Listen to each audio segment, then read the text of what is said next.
জন স্নোর সাথে নাইট ওয়াচের 5 সদস্যের একটা টহল দল রওনা হয়েছিল লর্ড কমান্ডারদের রেখেই, এবং এক সময় ছোট্ট এই দলটি একটা ওয়াইল্ডিং চৌকির কাছে এসে পৌঁছেছিল। কিছুটা দূরে লুকিয়ে থেকে তারা তাদের উপরে হঠাৎ আক্রমণ করে বসে।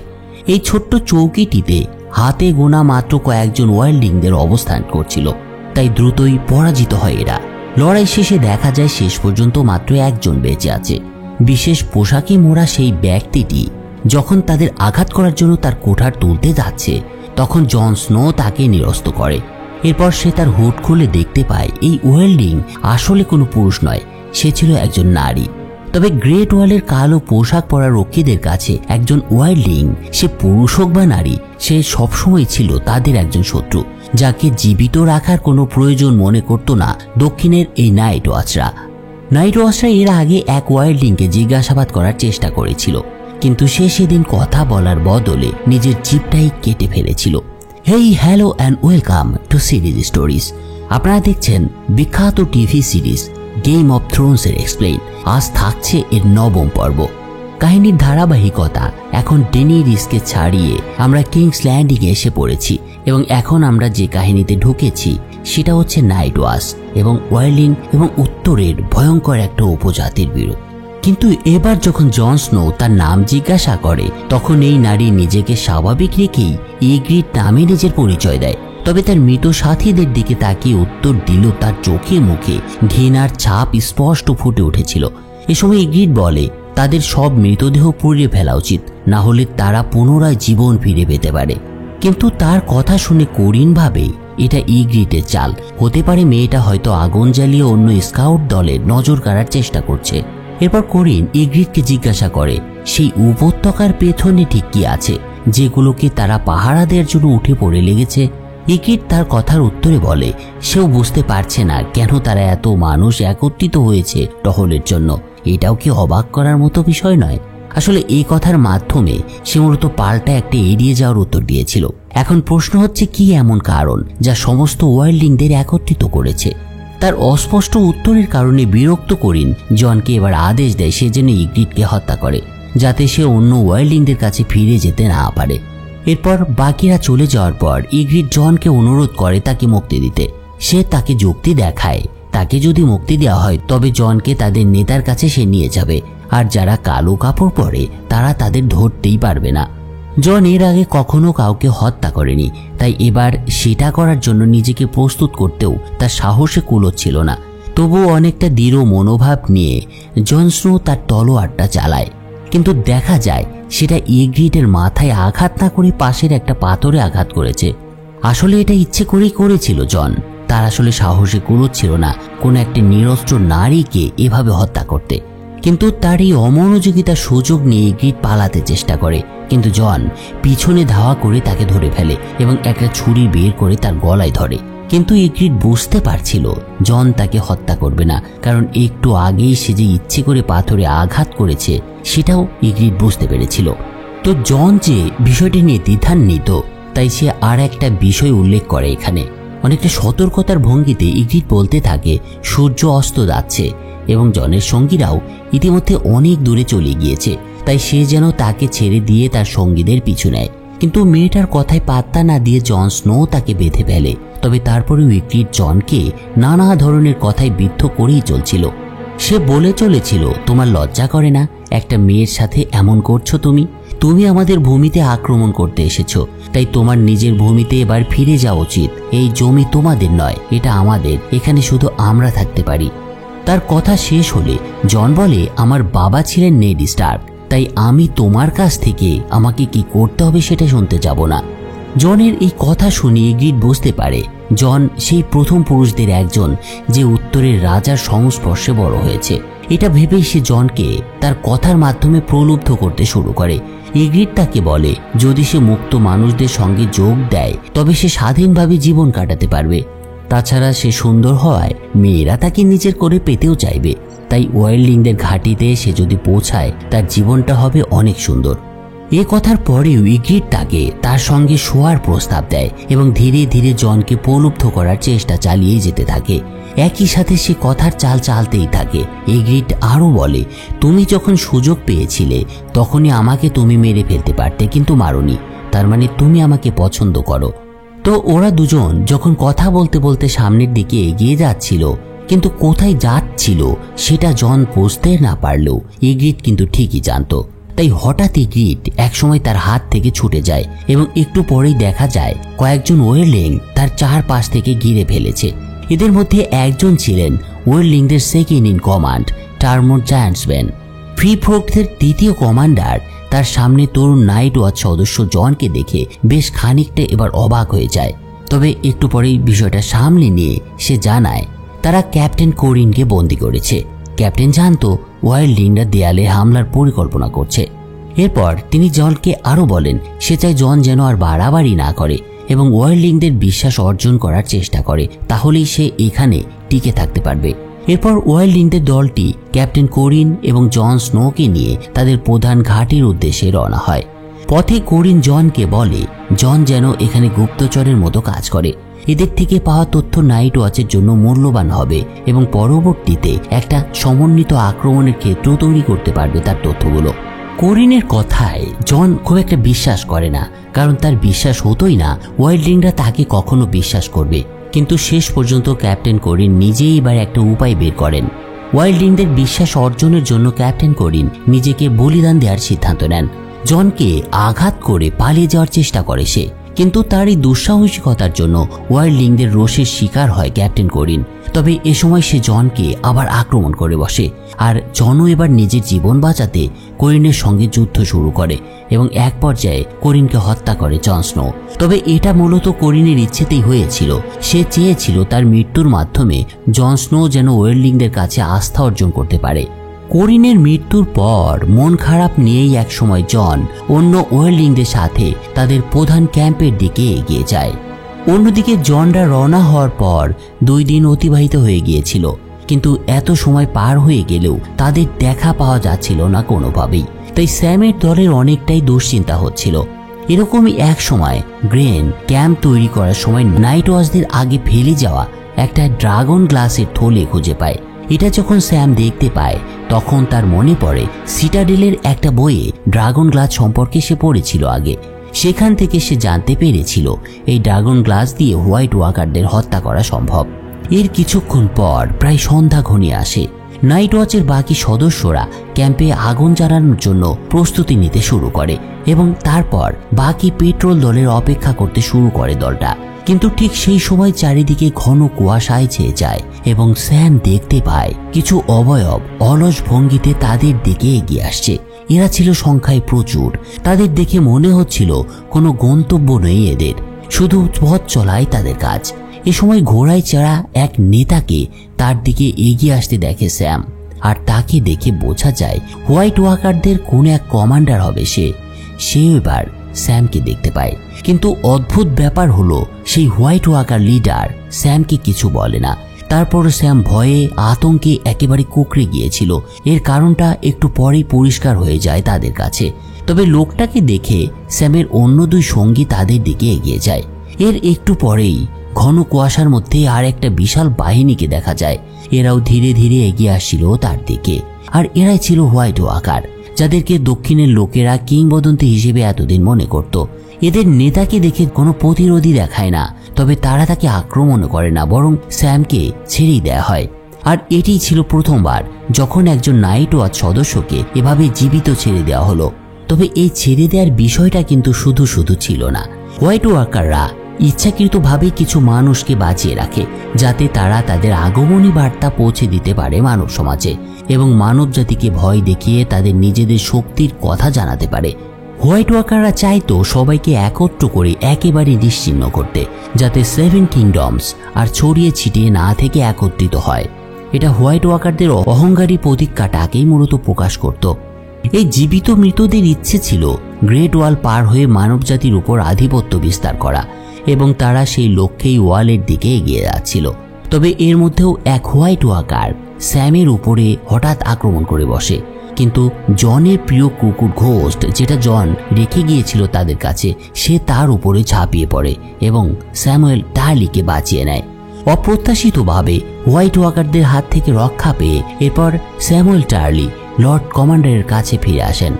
স্যামুয়েল টার্লির মুখে লর্ড কমান্ডার সব শুনে তাকে আদেশ দেন সে যেন 7 কিংডমসে গিয়ে তাদের কাছে এই বার্তাটা পৌঁছে দেয় এবং তাদের যেন হুঁশিয়ারি দেয় যে হোয়াইট ওয়াকারদের সেনাবাহিনী মানব জাতির দিকে এগিয়ে আসছে। কিন্তু ভীত স্যাম একা একা কোনোভাবেই সেই বার্তা পাঠাতে পারবে না বলে সাফ জানিয়ে দেয়। ফলে শেষমেশ হতাশ হয়ে লর্ড কমান্ডার সবাইকে নিয়ে হেঁটেই ওয়ালের দিকে রওনা হন। এদিকে জন স্নো ওয়াইল্ডলিংদের প্রধান ক্যাম্পে পৌঁছে গিয়েছিল এবং প্রথমবারের মতো এদের মধ্যেই একটা দৈত্যের মুখোমুখি হয় সে। আসলে এটাই ছিল কিংবদন্তি সেই দৈত্যরা, যারা সাধারণত একা থাকতেই পছন্দ করত। জনের চোখে মুখে কৌতূহল দেখিয়ে গ্রিড তাকে জানায় তাদের নেতা ম্যান্স মূলত সব গোষ্ঠীকেই একত্রিত করেছে এবং এদের মধ্যেই দৈত্যরাও আছে। এ সময় নাইট ওয়াচের পোশাক পরা একজন জনকে দেখে রেগে যায় এবং তার সাথে থাকা সবাই তাকে মারতে চায়, কারণ বেশিরভাগ ওয়াইল্ডলিংদের প্রিয়জনরা নাইট ওয়াচদের তরবারির আঘাতে প্রাণ হারিয়েছিল। তাই দেখা যাচ্ছিল এদের ক্ষোভ এই নাইট ওয়াচদের প্রতি ছিল প্রচন্ড রকমের। এদের মধ্যে এওরন গ্রেজয় ছিল একদল লুটেরা ওয়াইল্ডলিংদের নেতা, যে নাইট ওয়াচদেরকে সবচেয়ে বেশি ঘৃণা করত। জনকে যখন তার সামনে নিয়ে আসা হয় তখন সে তার মুখোমুখি হয়। এওরন গ্রেজয় শুনেছিল এই ছেলেটি ভয়ঙ্কর রেঞ্জার কোরিনকে মেরেছে এবং সে ফ্রি ফোকদের সাথে যোগ দিতে চায়। এখানে ফ্রি ফোক বলতে মূলত ওয়াইল্ডলিংসদেরই বলা হচ্ছিল। তবে তা সত্ত্বেও এওরন গ্রেজয় জনের উপরে সন্দেহ করে বলে সে বিশ্বাস করে না জন কোরিনকে মেরেছে। কিন্তু সেই সময় ম্যান্স তাদের সামনে এসে দাঁড়ায়। সে বলে যে আমার শত্রুদের মারে সে আমার বন্ধু। ম্যান্স এই কথাগুলো বলে জনের দিকে এগিয়ে যায় এবং তাকে একের পর এক প্রশ্ন করতে থাকে, কিন্তু প্রত্যেকটা প্রশ্নেরই জন শান্তভাবে উত্তর দেয়। এরপর যখন জনের কাছে বারবার তার বিশ্বাসঘাতকতার কারণ জানতে চাওয়া হয় তখন জন শুধু একটা কথাই বলতে থাকে, সে একজন নবজাতককে দ্য আদার্স নামে অদ্ভুত এক গোষ্ঠীর মানুষের সেবা দিতে দেখেছে, আর এটাই তার মনে প্রচন্ড ক্ষোভ তৈরি করেছে। এরপর ওয়াইল্ডলিংসদের নেতা ম্যান্স জনের সাথে আরো বেশ কিছু বিষয় নিয়ে আলাপ করতে থাকেন। হোয়াইট ওয়াকার আর মানুষ হাজার হাজার বছর ধরে একে অপরের শত্রু, তাই জন চাইছিল জীবিত জাতিদের হয়ে লড়তে। ওয়াইল্ডলিংদের এই ঘাঁটিতে জন যদিও তাদের পোশাক পরেছিল, কিন্তু তারপরও ম্যান্স তার উপরে সন্দেহ করা কিন্তু বাদ রাখেনি।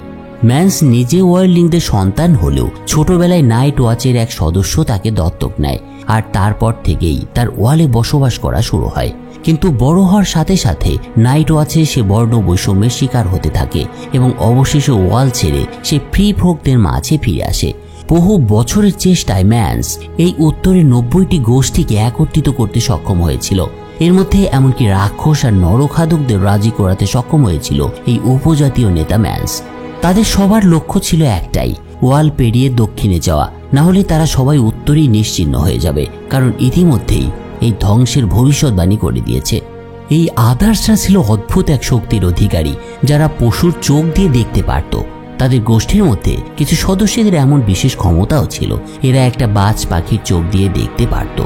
এক সময় নাকি এদের একজন দেখেছিল হোয়াইট ওয়াকারদের হাতে পরাজয়ের পর নাইট ওয়াচের সদস্যদের মৃতদেহ একটা জায়গায় ছড়িয়ে ছিটিয়ে পড়ে আছে।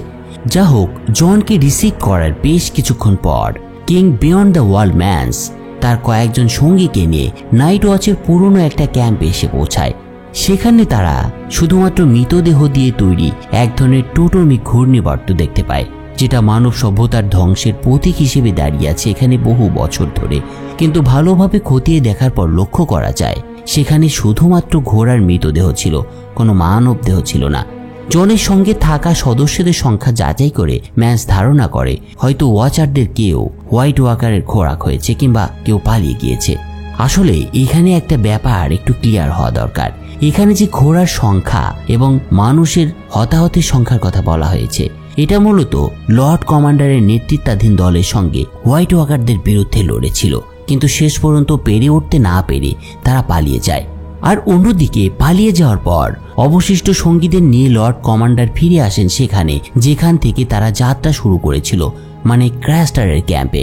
ওদিকে ওয়ালের প্রতিরক্ষা ব্যবস্থা ভীষণভাবে দুর্বল হয়ে পড়েছিল এবং অভিজ্ঞ যোদ্ধাদের সংখ্যাও ছিল খুব কম। তাদের অবস্থা দেখে ক্র্যাস্টার এবার কিছুটা সুযোগ নেওয়ার চেষ্টা করে। বিধ্বস্ত হওয়া লর্ড কমান্ডারের বাহিনীর এই দুরবস্থা দেখে সে তাকে বলে, এত লোকের জন্য তার এই ক্যাম্পটি বেশ ছোট। আসলে এর মাধ্যমে ক্র্যাস্টার নাইট ওয়াচদেরকে মূলত উপেক্ষা করতে চাইছিল, কিন্তু সবার মুখে হতাশার ছাপ দেখে ক্র্যাস্টার শেষ পর্যন্ত আপোষ করতে বাধ্য হয়। কিন্তু একই সাথে সে কামরা ভর্তি নারীদের সামনে দাঁড়িয়ে সবাইকে বলে চোখ নিচু করে রাখতে। আসলে এই বেটা কখনোই চাইতো না নিজের বইয়ের ভাগ অন্যকে দিতে। যা হোক, তো ক্র্যাস্টারের ইচ্ছেতেই সেই রাতে নাইট ওয়াচদের স্থান হয় তার ডেরায়। কিন্তু রাতে তাদের যে খাবার পরিবেশন করা হয় সেটা ছিল খুবই বাজে। তাই লর্ড কমান্ডার জিওর মর্মন ক্র্যাস্টারকে বলেন তার দেয়া খাবার শূকরেরও খাওয়ার যোগ্য নয়। লর্ড কমান্ডারের কথায় জবাবটা ক্র্যাস্টার বেশ উদ্ধত্তের সাথেই দেয়। সে বলে বাইরে কি হচ্ছে সেটা নিয়ে সে চিন্তিত নয়। তোমরা যদি এত ক্ষুধার্তই হও তাহলে নিজেদের মোটা সৈনিকদের মেরে তোমরা খেয়ে ফেলছো না কেন? এর মধ্যে অন্যদিকে বাইরে কোথাও থেকে স্যাম গিলির কান্নার শব্দ শুনতে পায় এবং শুনে তার তাঁবুতে ঢুকে পড়ে। সেখানে গিয়ে সে দেখতে পায় গিলি একটা ছেলে সন্তানের জন্ম দিয়েছে। তারা জানতো এই শিশুটিকে ক্র্যাস্টার দ্য আদার্সদের কাছে উৎসর্গ করবে, কিন্তু কেউ কিছুই করতে পারবে না। এরকম নানা ঘটনার মধ্য দিয়ে সেই রাতটা পার হয়। পরদিন ক্র্যাস্টার সবাইকে তার শহরের খোয়ার পরিষ্কার করার আদেশ দেয়। সেই সাথে সকলকে এটাও হুঁশিয়ারি দিয়ে বলে, যদি এখানে খাবার খেতে চাও তবে তোমাদের কাজ করতে হবে। এই আদেশের ফলে হোয়াইট ওয়াকারদের সঙ্গে যুদ্ধ করা ক্লান্ত সৈনিকদের মধ্যে ক্ষোভ যায় আরও বেড়ে। সেদিন রাতে নাইট ওয়াচের এক আহত সঙ্গী মারা যায়। এর ফলে অনেক বিশ্বাস করতে শুরু করে যথেষ্ট খাবার না পাওয়ার কারণেই সে মারা গিয়েছে। তারপর তারা যখন ঘরে ফিরে আসে তখন দেখতে পায় ক্র্যাস্টার নিজে মদ এবং মাংস চুটিয়ে খাচ্ছে, আর লর্ড কমান্ডারের সঙ্গীদের দ্রুত এখান থেকে চলে যেতে বলছে। শুধু শুধু তারা যেন তার খাবার নষ্ট না করে, মূলত সেটাই বোঝাচ্ছে তাকে। অধ্যত্বের প্রচণ্ড সীমা ছাড়িয়ে ক্র্যাস্টার এমন কথা বলে যারা আধমরা হয়ে পড়ে আছে তারা যেন মারা যায়। ক্র্যাস্টারের এই কথাগুলো কিছু সৈনিকদের মনে ঘুমন্ত রাক্ষসকে এবার জাগিয়ে তুলেছিল। নিজেকে রাজা ভেবে বসে থাকা ক্র্যাস্টার মনে করেছিল সে 100 জনকে একাই সামলাতে পারবে, কিন্তু জিওর মর্মন্টের সামনে সে এক মুহূর্তও টিকতে পারেনি। আসলে যখন ক্ষুধা মানুষের জীবনকে হুমকির মুখে ফেলে দেয় তখন কেউ আর নিজেকে সামলে রাখতে পারে না। তো যখন তারা দেখতে পায় তাদের সঙ্গীরা একে অপরের উপরে ঝাঁপিয়ে পড়তে চলেছে, তখন লর্ড কমান্ডার তরবারি বের করে পরিস্থিতি নিয়ন্ত্রণে নিতে চাইছিলেন, কিন্তু এক সৈনিক তার পেছন থেকে ছুরি ঢুকিয়ে দেয়। মুহূর্তের মধ্যেই যেসব নাইট ওয়াচ ভাইয়েরা এতদিন একসঙ্গে ছিল তারা ক্ষুধা এবং উন্মাদনায় তলিয়ে গিয়ে একে অপরকে হত্যা করতে শুরু করে। এই বিভৎস বিষয়টা দেখে স্যাম গিলিকে নিয়ে সেখান থেকে পালিয়ে যায় গভীর অরণ্যের দিকে। এদিকে ক্র্যাস্টারের ডেরায় যখন হামলা বা হত্যালীলা চলছিল তখন অন্যদিকে জন ইতিমধ্যেই সঙ্গীদের ছেড়ে টারমন্ট জয়েন্টসবেনের সঙ্গে ওয়ালির দিকে রওনা হয়েছিলেন। তাদের পথ দেখাচ্ছিল এক গোয়েন্দা। জন যেহেতু গুপ্তচর হিসেবে এদের মধ্যে ঢুকেছিল তাই সে মিথ্যা বলতে পারছিল না তাদের কাছে। তাই সে গ্রেট ওয়ালের পাহারাদের সঠিক সংখ্যা এবং টহলের সময় সঠিকভাবে জানিয়ে দেয় ওয়াইল্ডিংদের কাছে। এদিকে একজন পুরুষ হয়েও একজন নারীর ছায়ায় পড়ে থাকা জন কিছুটা সম্মান ফেরাতে চাইছিল, কিন্তু যতই সে চেষ্টা করছিল ইগ্রিড তার প্রতি আরও বেশি মুগ্ধ হয়ে পড়ছিল। একসময় জনের তরবারিটা নিয়ে দৌড় দেয় মেয়েটা, আর তার তরবারি ফিরে পেতে ইগ্রিডের পেছনে ছুটতে শুরু করে জন স্নো। এভাবে ছুটতে ছুটতে একসময় দুজনেই ওরা একটা গুহায় গিয়ে পৌঁছায়। গুহার পরিবেশ জন এবং ইগ্রিডের মধ্যে কিছুটা উত্তেজনা এনে দেয় এবং সেই সংকীর্ণ জায়গাটাতেই তারা নিজেদের সম্পর্কটাকে এবার আনুষ্ঠানিক রূপ দেয়। পরদিন এই ছোট্ট দলটা ওয়ালের এক নির্জন কোণে এসে পৌঁছায়। সোচ্চ ওয়ালের দিকে তাকিয়ে নির্ভীক এই মানুষগুলো কিছুটা ভয় যেন এবার অনুভব করতে শুরু করে। এরপর যখন তারা তাদের উপরে ওঠার সরঞ্জাম প্রস্তুত করে তখন ইগ্রিড জনকে খোঁচাতে থাকে তার নার্ভাস চেহারা দেখে। আসলে এই মিষ্টি মেয়েটিকে দেখে জনের মন বিচলিত হলেও সে কিন্তু নিজেকে তখনও গুপ্তচরই মনে করছিল। তো এ সময় টারমন্ট জায়ান্টসবেন শেষ মুহূর্তে এসে সবাইকে কিছুটা উপদেশ দেয়, আর সব প্রস্তুতি শেষ করে তারা উপরের দেয়াল বেয়ে উঠতে শুরু করে। কিন্তু যখন তারা উপরের দিকে উঠছে তখন হঠাৎ মাঝপথে বরফের স্তরে দেখা দেয় ফাটল এবং দলটি মুহূর্তের মধ্যে অর্ধেকটা নিচে পড়ে যায়। টারমন্ট জায়ান্টসবেন এবং তার সঙ্গে 3 জন নিরাপত্তার দড়িতে ঝুলে থাকে। আসলে টারমন্ট যত শক্তিশালী হোক না কেন সে একসাথে 3 জনকে ধরে রাখতে পারছিল না। 90 ডিগ্রি খাড়া বরফময় খালে এই জীবন মৃত্যুর পরিস্থিতিতে নিচে ঝুলে থাকা 2 জনকে ছেড়ে দেওয়া ছাড়া জায়ান্টসবেনের হাতে আর কোনো উপায় ছিল না। ফলে শেষ পর্যন্ত বেঁচে থাকা 4 জন কোনোভাবে ওয়ালের চূড়ায় এসে পৌঁছায়। চোখের সামনে ঝলমলে আলোয় দেখা ঝড়ো অভিজ্ঞতার পরে ওয়ালের গা বেয়ে ওঠার এই স্মৃতি এমন একটা স্মৃতি ছিল যা তারা কোনোদিনও ভুলবে না। তবে এখন থেকে ক্যাসল ব্ল্যাক পর্যন্ত পথ তখনও অনেকটা বাকি। এমন এক অভিজ্ঞতার মধ্য দিয়ে যাওয়ার পর তাদের সম্পর্ক আরও বেশ গভীর হয়ে উঠেছিল। এর মধ্যেই জন একসময় ইগ্রিডকে দক্ষিণের যুদ্ধগুলোর গল্প বলে, কিন্তু ইগ্রিড তার কথা শুনে জানায় তার কাছে স্বাধীনতাই সবচেয়ে বড় জয়। জন জানতো তার কাঁধে যে দায়িত্ব তা শুধু ব্যক্তিগত আবেগ বা সম্পর্কের চাইতেও অনেক বড়। এই সুযোগটা ছিল শত্রুকে প্রলোভিত করার জন্য তার কাছে মোক্ষম একটা অস্ত্র। অন্যদিকে ক্র্যাস্টারের ডেরা থেকে গিলিকে পালিয়ে নিয়ে আসার পর স্যাম চাইছিল যত তাড়াতাড়ি সম্ভব ওয়ালে ফিরে যেতে। তাই সে গিলি এবং তার সন্তানকে নিয়ে রাতের মধ্যে যাত্রা শুরু করে। তবে তারা জঙ্গলে এক আদার্স কমান্ডারের মুখোমুখি হয়। এই সময় যখন সেই কমান্ডার শিশুটির দিকে এগিয়ে আসে তখন স্যাম বুঝতে পারে তার তলোয়ার এক্ষেত্রে কোনো কাজে আসবে না। তাই সে ক্যাম্প থেকে পাওয়া সেই ড্রাগন গ্লাস বের করে সেই আদার্স কমান্ডারের উপর আঘাত করে বসে। ড্রাগন গ্লাসের আঘাতে মুহূর্তের মধ্যে নিঃশেষ হয়ে যায় সেই পিশাচটা। নিজেকে এবং গিলিকে ও তার সন্তানকে রক্ষা করার পর আবার তারা 3 জন ওয়ালের দিকে পথ চলা শুরু করে। কিন্তু স্যামুয়েল টার্লি গিলিকে এবং তার সন্তানকে কি বাঁচাতে পারবেন? কি হবে তাদের ভবিষ্যৎ এবং কি বা হতে চলেছিল দক্ষিণের রাজ্য উইন্টারফেলে, সেটা দেখতে এবং কাহিনীর ধারাবাহিকতা বজায় রাখতে এই চ্যানেলটা প্লিজ সাবস্ক্রাইব করে রাখুন এবং নোটিফিকেশন বেলটা চেপে দিন, যাতে পরবর্তী ভিডিওটা আসার সঙ্গে সঙ্গেই আপনি নোটিফিকেশনটা পেয়ে যান। তো ফিরছি পরের পর্বে খুব শীঘ্রই। সবাই ভালো থাকুন, সে পর্যন্ত টাটা।